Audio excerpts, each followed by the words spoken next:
Hello students, today our topic is accounting treatment of goodwill upon in profit sharing ratio, in short form PSR, among the existing partner. Existing means current partner. Earlier I have explained the methods of valuation of goodwill by three types like average profit method, super profit method and capitalization method. In this method I have explained all the types of numerical question. So today I will start a new topic, that is treatment of goodwill. So let's start the topic. A change in PSR implies that gaining partner is purchasing from sacrificing partner a share of profits previously belonging to the latter. A change in PSR ratio basically implies that some partners will gain more share in future profits while other will lose. The gaining partner must compensate the sacrificing partner by paying the proportionate amount of goodwill which is equal to the share gained by him. So the meaning of goodwill is when the firm has completed first project according to the agreement. After that the partners has required for a new agreement, that is called reconstitution of a firm. According this the firm will change goodwill amount, reserve amount, workman compensation reserve. All types of reserves are here. IFR means investment fluctuation reserve. The firm has distributed goodwill and all types of reserve as per sacrificing ratio or gaining ratio in future among the partners. So students, the treatment of goodwill means when the firm has completed its earlier project and after that the firm has prepared a new agreement, and according to the new agreement the firm has distribute all the types of goodwill and reserves in excess amount and short amount among the partners. इसका मतलब है कि जब firm के पास हम हमारी goodwill होगी तो उस गुडविल को हम अमंग द पार्टनर्स के बीच में एक नए रेशो के साथ किस तरह से डिस्ट्रीब्यूट करेंगे। फर्म के पास अभी तक मैंने आप लोगों को फर्स्ट टॉपिक एक्सप्लेन किया है जो है हमारा profit sharing ratio among the existing partner, जिसका मतलब है कि जो भी फर्म के पास अमाउंट्स हैं रिलेटेड टू द प्रॉफिट, वो सारे जो प्रॉफिट्स हैं वो प्रॉफिट शेयरिंग रेशो में किस तरह से डिस्ट्रीब्यूट होते हैं पार्टनर्स के बीच में। वहाँ पर फर्म के अकाउंटिंग ट्रीटमेंट ऑफ गुडविल, अभी हमने अपने प्रॉफिट में से जो प्रॉफिट थे उनको डिस्ट्रीब्यूट करने के मेथड सीखे, जिसमें हमारा एवरेज प्रॉफिट मेथड था, सुपर प्रॉफिट मेथड हमने किया, उसके बाद कैपिटलाइजेशन मेथड किया। आफ्टर दैट इसी तरह से फर्म अपने जो गुडविल्स हैं, जो गुडविल की अमाउंट है उसको एक नए रेशो में, फ्यूचर रेशो हमारा जो चेंज हो रहा है या जो हमारे ओल्ड शेयर हैं, ओल्ड शेयर और न्यू रेशो में जो चेंजेस हुए हैं उसके अकॉर्डिंग अपनी फर्म गुडविल को भी ट्रीट करती है और उसको जो सेक्रीफाइसिंग पार्टनर है या गेनिंग पार्टनर है उसके अकॉर्डिंग उनके अकाउंट में ट्रांसफर किया जाता है, जिसे हम कहते हैं ट्रीटमेंट ऑफ गुडविल। चलिए इसका एक एग्जाम्पल एक्सप्लेन करती हूँ। Ram Shyam are two partners in a firm sharing profit in the ratio 3:2. They now decided to share the profit equally in future. Suppose the total profit of the firm is rupees 10. Earlier Ram was getting rupees 6 and Shyam rupees 4. अब यहाँ पर दो partner है राम और श्याम, दोनों के पास profit का जो रेशो है 3:2 रेशो है, टोटल 5। अब उन्होंने डिसाइड किया कि फ्यूचर रेशो हमारा यहाँ पर इक्वल हो जाएगा। जब भी ऐसा कोई डिसीजन थ्रू द पार्टनर्स या बाय द पार्टनर्स दोनों की तरफ से, फर्म की तरफ से लिया जाता है तो उसके लिए फर्म में चेंजेस करने पड़ेंगे, जिसके लिए फर्म को एक नया एग्रीमेंट प्रिपेयर करना पड़ेगा जिसे हम reconstitution of a partnership firm कहते हैं। Suppose the total profit of the firm is rupees 10। अब यहाँ पर जो फर्म का प्रॉफिट है उसकी अमाउंट है 10 rupees. Earlier Ram was getting, अब यहाँ पर अकॉर्डिंग टू द रेशो के अकॉर्डिंग 10 रुपीज़ के प्रॉफिट को हमने डिस्ट्रीब्यूट किया, जिसमें राम को रिसीव हुआ 6 रुपीज़ और शाम को मिल रहा है 4 rupees. But now the future both the partner will get rupees 5 each. लेकिन यहाँ पर कंसिडरेशन किया गया है कि in future they will be distribute the profits equally. कि फ्यूचर में जो भी प्रॉफिट उनके पास होगा वो इक्वल डिस्ट्रीब्यूट होगा। तो इक्वल डिस्ट्रीब्यूशन के लिए वहाँ पर इक्वल डिस्ट्रीब्यूशन जब हमने किया तो वहाँ पर 5 रुपीज़ दोनों के हिस्से में आया। राम विल लूज 1 रुपी। अब राम के पास 6 रुपीज़ थे, जिसमें से उसने 1 रुपीज़ का सेक्रीफाइस किया और शाम को 1 रुपीज़ का गेन हुआ। किसके द्वारा? राम के द्वारा। तो इस तरह से शाम विल गेन 1 रुपी। तो शाम को 1 रुपीज़ का गेन हुआ और राम ने 1 रुपीज़ का सेक्रीफाइस किया। तो इस तरह से जब फर्म अपनी गुडविल की अमाउंट को भी डिस्ट्रीब्यूट करेगी according to the new ratio, according to the old ratio, तो हम उसको कैसे ट्रीट करेंगे अपने अकाउंट्स में, ये सारी चीज़ें हम यहाँ पर इस टॉपिक में सीखेंगे। So now I will explain another question. Like A, B and C are partners sharing profit in the ratio of 4:3:2. They decided to share future profit equally. Goodwill of the firm is valued at rupees 10,800. Give general entries to record the above arrangement. No goodwill account is to be appear in the books. यहाँ पर question है कि A, B, C तीन partner है, तीनों का जो profit sharing ratio है 4:3:2 गिवन है। डिसाइड किया उन्होंने कि अब हमारा फ्यूचर प्रॉफिट रेशो जो होना चाहिए वो इक्वल होगा। गुडविल फर्म के पास जो वैल्यू है वो है 10,800 की। अब हमें इसके लिए एक जनरल एंट्री प्रिपेयर करनी है और इन सभी अरेंजमेंट्स को अपने अकाउंट्स में मेंशन करना है। No goodwill account is to be appear in the books. इसका मतलब है कि अभी तक गुडविल की जो अमाउंट है उसके लिए फर्म ने कोई गुडविल अकाउंट प्रिपेयर नहीं किया है और कोई भी गुडविल की अमाउंट को एज अ प्रॉपर अकाउंट में शो अभी तक फर्म ने नहीं किया है। तो इसका मतलब है डिसअपेयर। तो फर्म के पास गुडविल है, एस्टिमेशन भी कर लिया है कि हमारी फर्म की गुडविल कितनी है प्रेजेंट टाइम में, और उसको वो डिस्ट्रीब्यूट कर रहे हैं कि इन फ्यूचर अगर हमें इसे डिस्ट्रीब्यूट करना पड़ा तो किस तरह से हमारा डिस्ट्रीब्यूशन शेयरिंग रेशियो का होगा। सो सी द सॉल्यूशन सैक्रिफाइसिंग। अब यहाँ पर ए बी सी का रेशो है 4:3:2। इसका मतलब सबसे ज़्यादा प्रॉफिट जो अचीव कर रहा है वो ए है, उसके बाद जो प्रॉफिट का रेशो ज़्यादा है वो बी का है, और सबसे कम प्रॉफिट जो गुडविल का है वो सी का है। लेकिन फ्यूचर में यहाँ पर जो प्रॉफिट है, जो गुडविल है, वो तीनों के पास इक्वल जाने वाली है।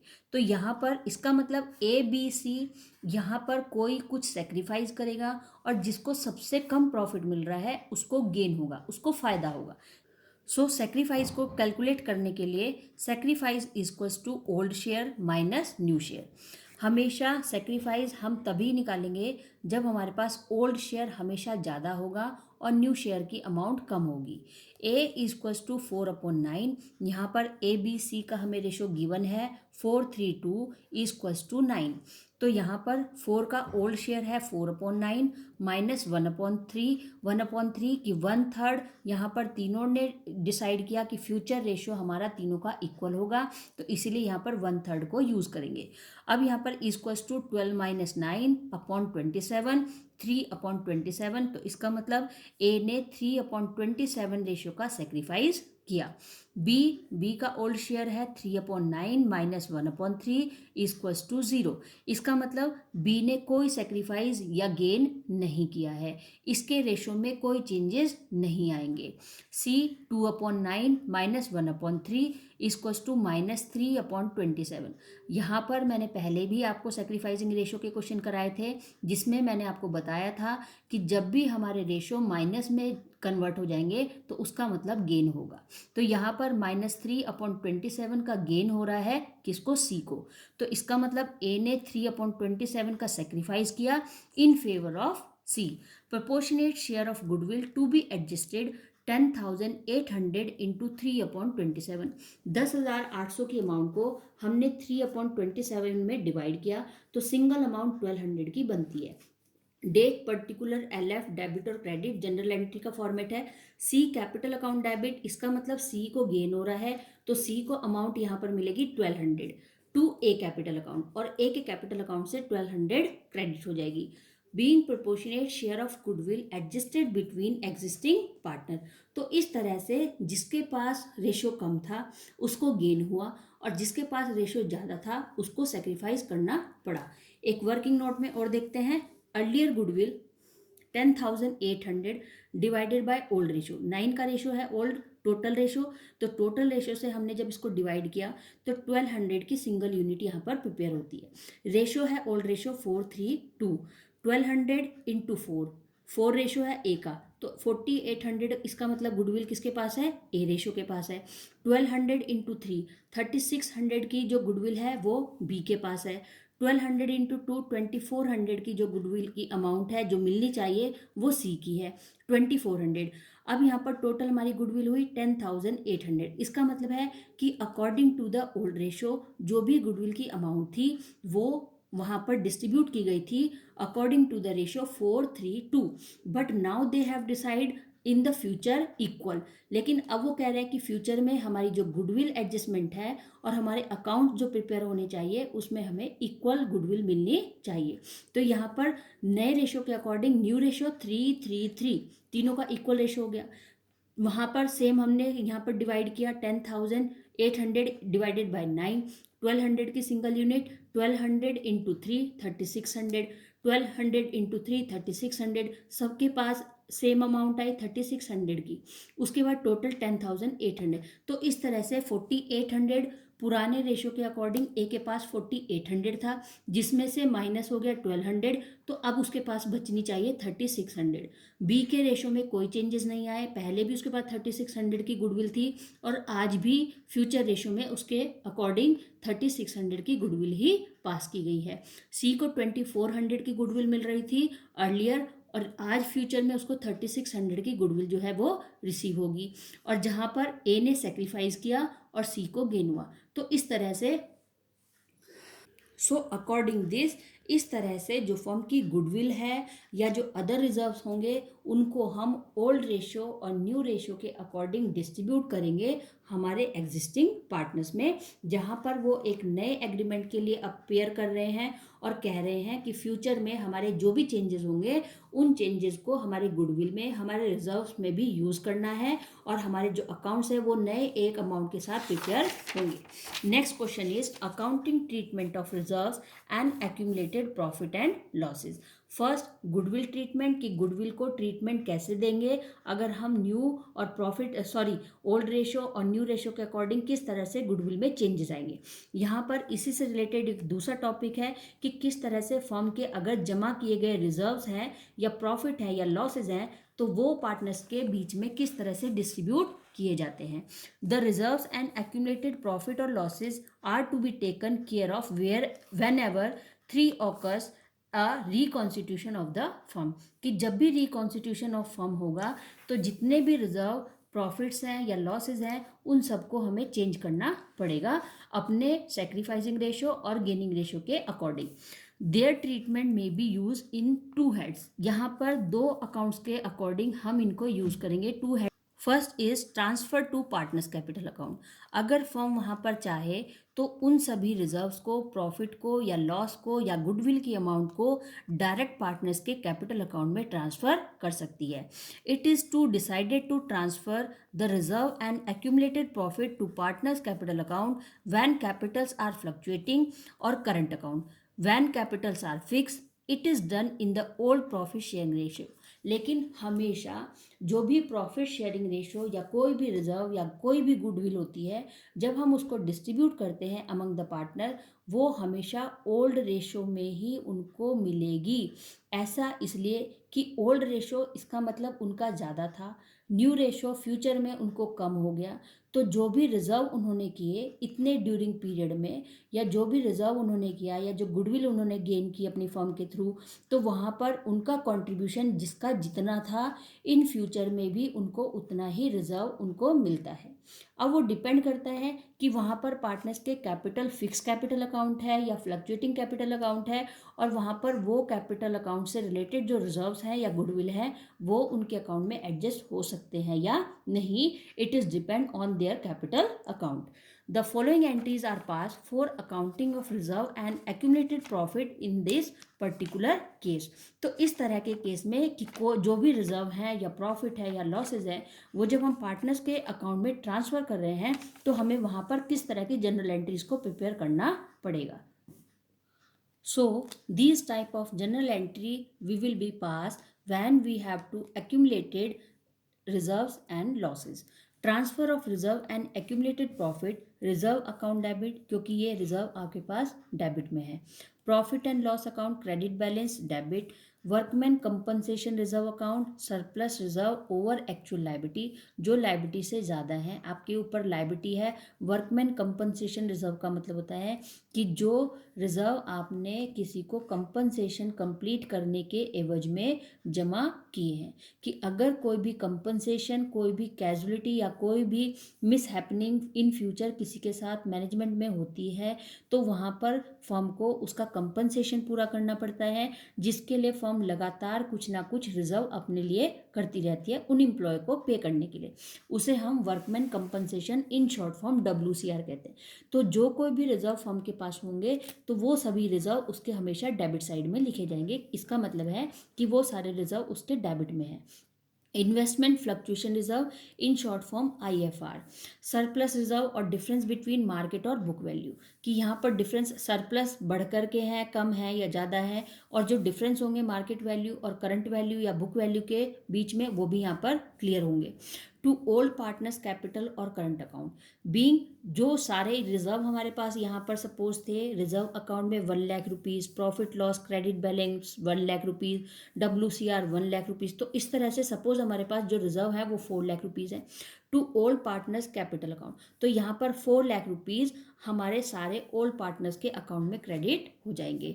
Being accumulated reserve and other reserve transferred in old profit sharing ratio. इसका मतलब है कि किसी भी तरह का रिजर्व कभी भी न्यू रेशो में डिस्ट्रीब्यूट नहीं होगा. हमेशा हम कोई भी रिजर्व होगा अगर, तो उसको हम ओल्ड रेशो में ही डिस्ट्रीब्यूट करेंगे, या फर्म को ये कंडीशन माननी ही पड़ती है कि कोई भी जो रिजर्व अपने अपने प्रीवियस ईयर में किए हैं, अपने ड्यूरिंग ईयर में जो रिजर्व किए हैं एम्प्लॉय से या मैनेजमेंट में, वो हमेशा आपको इन फ्यूचर में भी उसी रेशो में पे करने पड़ेंगे जो रेशो उनका ओल्ड रेशो था. तो वहाँ पर अगर क्वेश्चन में आपके पास suppose new ratio old ratio दोनों तरह के रेशो गिवन है, तो वहाँ पर हमारे लिए न्यू रेशो की कोई वैल्यू नहीं है. All types of reserve always will be divided in the old ratio. Transfer of accumulated losses, अगर प्रॉफिट आपके पास जा रहा है तो लॉसेज आपको पे करने पड़ेंगे. Old partners capital account debit, सारे लॉस पार्टनर्स के हो जाएंगे. To profit and loss debit balance. To deferred mean different types of reserve expenditure account.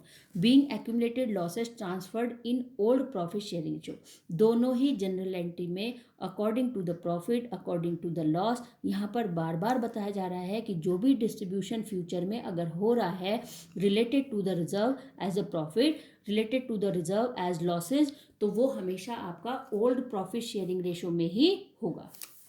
Accounting treatment of reserve and accumulated profit और losses, यहाँ पर एक टेबल चार्ट दिया है. When the partner want to distribute, अगर partners उसको distribute करना चाहते हैं रिजर्व एंड एक्यूमुलेटेड प्रॉफिट्स को, एक्यूमुलेटेड लॉसेज को, प्रॉफिट को अगर डिस्ट्रीब्यूट कर रहे हैं तो यहाँ पर रिजर्व ये सारे जमा हैं to old partners capital account, तो सारे वो ट्रांसफर हो जाएंगे पार्टनर्स के कैपिटल या फिर करंट अकाउंट में. एक्यूमुलेटेड लॉसेज हैं तो सारे पार्टनर्स को डेबिट हो जाएंगे और फर्म से वो क्रेडिट हो जाएंगे. When the partner don't want to distribute, अगर पार्टनर्स उनको डिस्ट्रीब्यूट नहीं करना चाहता है, कोई भी प्रॉफिट या लॉस को पे, जो भी रिजर्व हैं फर्म के उनको वो डिस्ट्रीब्यूट नहीं करना चाहता है, फर्म में एज कंटिन्यू जो भी चल रहा था अभी तक या उसी को कंटिन्यू करना चाहता है, तो वहाँ पर क्या ट्रीटमेंट होगा. इन case of positive effect net profit, अगर फर्म को प्रॉफिट मिल रहा है गेनिंग पार्टनर कैपिटल अकाउंट, तो गेनिंग पार्टनर के अकाउंट में डेबिट हो जाएगा, और टू सेक्रीफाइसिंग पार्टनर, जिसने सेक्रीफाइस किया उसका वो क्रेडिट हो जाएगा, जो हमने अभी क्वेश्चन में किया. इन केस ऑफ नेगेटिव, अगर लॉस है तो सेक्रीफाइसिंग पार्टनर अकाउंट डेबिट और to gaining partners capital account. In case of fluctuating capital, partners capital account will be debited, credited, and in case of fixed capital, partners current account will be debited or credited. यहाँ पर कहने का मतलब है कि जब firm के पास कोई भी रिजर्व, प्रॉफिट या लॉस होंगे तो हमेशा वो ओल्ड रेशो में ही डिस्ट्रीब्यूट किए जाएंगे. जो भी रिजर्व होंगे वो हमेशा डेबिट होंगे और हम उनको क्रेडिट कर देंगे पार्टनर्स के कैपिटल अकाउंट में या फिर उनके करंट अकाउंट में. और यहाँ पर जो सेक्रीफाइसिंग रेशो है, जो गेनिंग रेशो है, उसके अकॉर्डिंग ही वो चेंजेस होंगे। लेकिन यहाँ पर फर्स्ट अगर मेथड में हम देखें तो फर्स्ट मेथड में जो भी रिजर्व डिस्ट्रीब्यूट होंगे वो हमेशा ओल्ड रेशो में ही किए जाएंगे। उसमें हम कोई भी सेक्रीफाइसिंग या गेनिंग रेशो को यूज़ नहीं करेंगे और कोई भी नए रेशो को भी हम यूज़ नहीं करेंगे।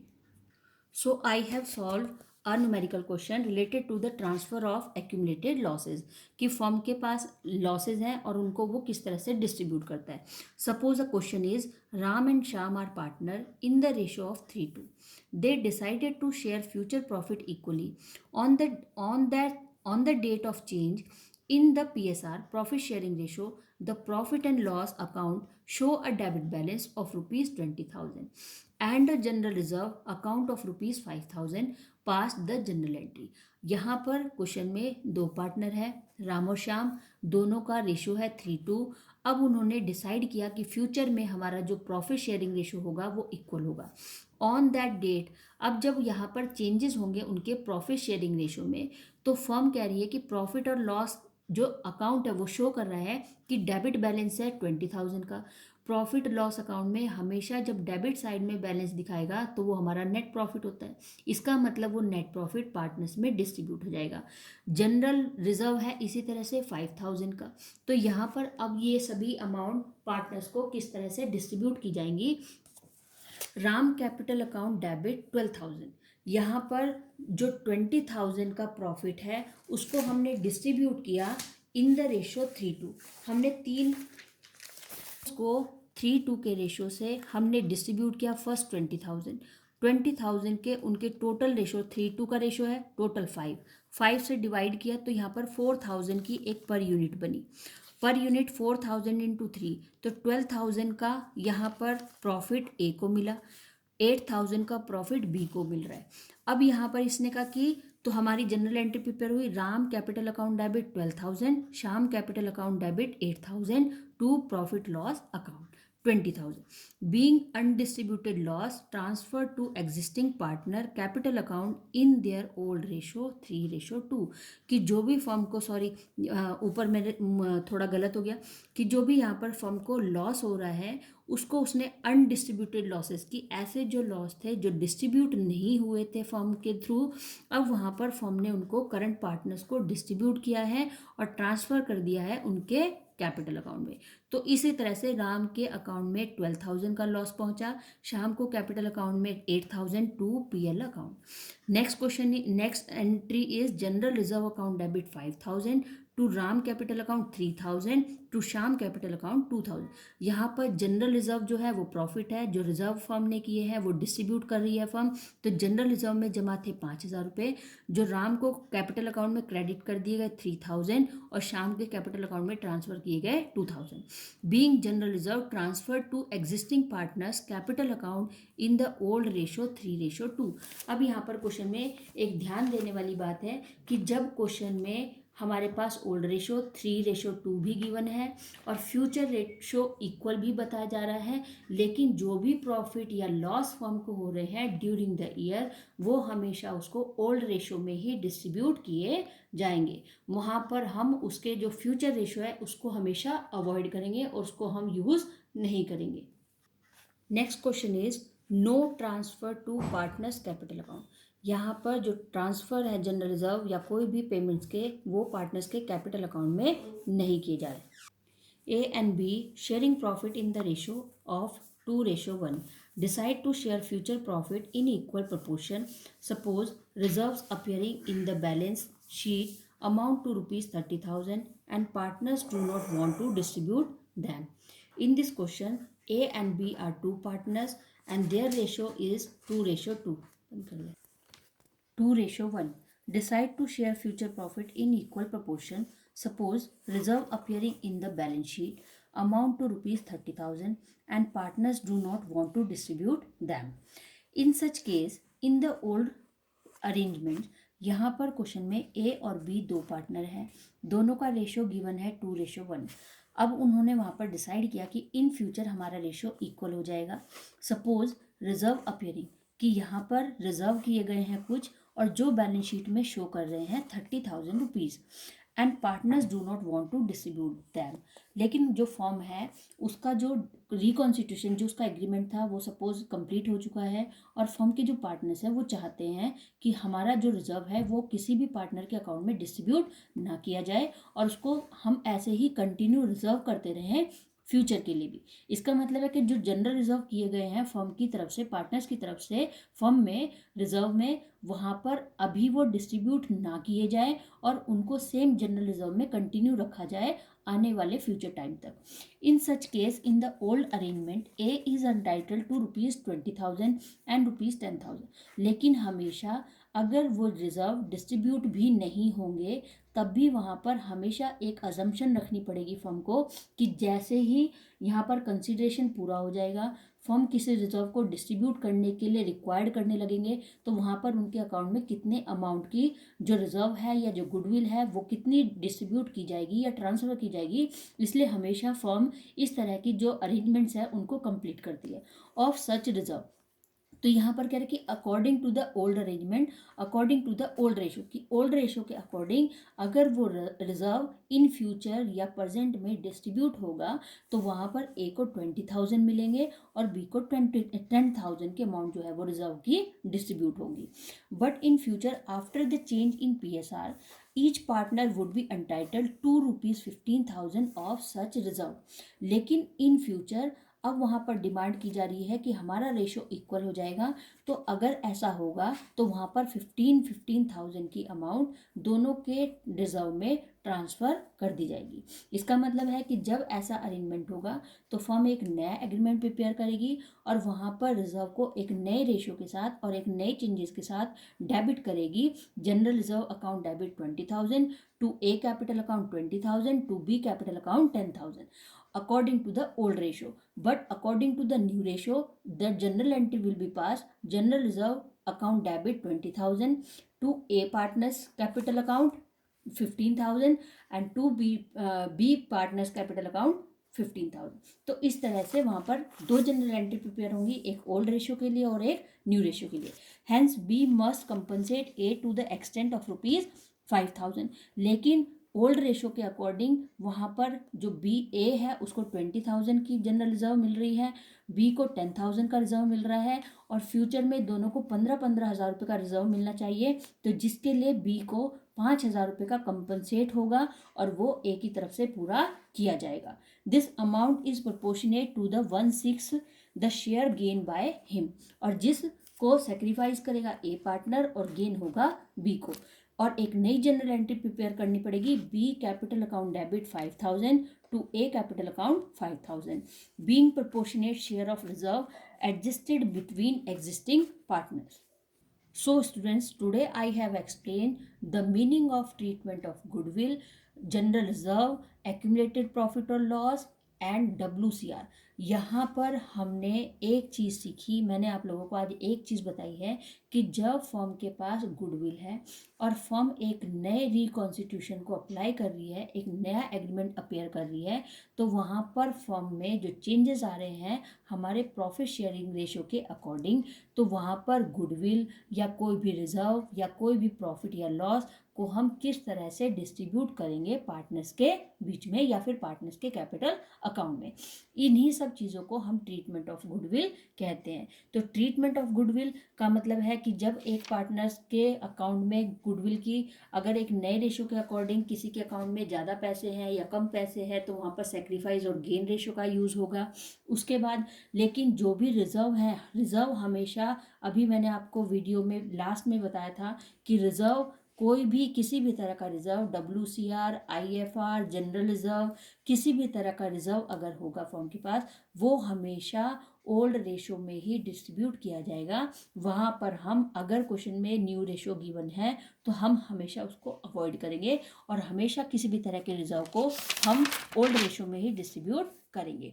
अब वहाँ पर उन रिजर्व को डिस्ट्रीब्यूट करने के लिए फर्म दो तरह के हेड्स को यूज़ करती है, एक कि जब पार्टनर्स के कैपिटल अकाउंट में ट्रांसफ़र करती है रिजर्व को, या फिर फर्म कहती है कि हम कोई भी लॉस फर्म के अकाउंट में ट्रांसफ़र करेंगे तो जनरल एंट्री कैसे पास होगी, प्रॉफिट के टाइम पर हम जनरल एंट्री कैसे पास करेंगे, वो सारे कंसेप्ट मैंने आप लोगों को बताए। और अगर फर्म कहती है कि कोई भी रिजर्व, जो फर्म के पास रिजर्व किया गया पैसा है उसको अभी फर्म डिस्ट्रीब्यूट करना नहीं चाहती है, या पार्टनर्स भी नहीं चाहते कि वो रिजर्व अभी हमारे बीच में डिस्ट्रीब्यूट किए जाए, तो उस तरह से जनरल एंट्री कैसे पास होगी। In this topic I have explain all the related question today. Watch the videos regularly and do the homework regularly. So take care and goodbye.